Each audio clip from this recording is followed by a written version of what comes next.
A jumpstart for Russia's struggling auto industry as Japanese car giant Nissan open a new St. Petersburg plant.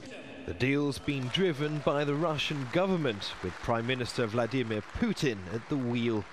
It's a good project. More than $200 million worth of investment, 50,000 cars, 750 new jobs.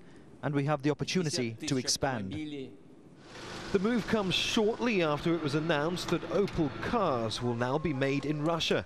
The German-based General Motors unit was sold to Canadian parts maker Magna in a joint venture with Russian automaker Gaz. The deal will be partially financed in Russia, with state-run Sberbank putting up the rubles. The move is expected to bolster Gaz, which dates back to the Soviet era, one of a number of famous Russian marques, including Lada, hard hit by the global recession.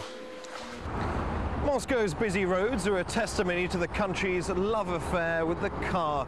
In the early 1990s, when the nation first started to import foreign vehicles, people rushed to own the newest vehicles on the market. But all of that has had a negative impact on the nation's own brands. Government efforts to encourage people to buy Russian cars led to protests by importers after state tariffs were introduced on foreign vehicles.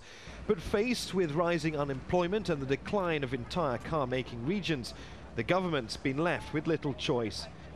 Billions in state funds are being pumped into the industry to save it from ruin and regenerate the nation's own car makes.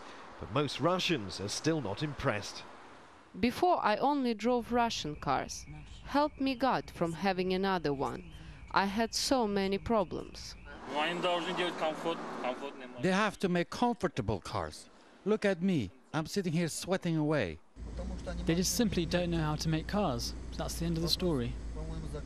And while the country's own brands remain second choice, the hope is that at least foreign cars made on Russian soil will breathe life into the nation's struggling industry. Neave Barker, Jazeera, Moscow.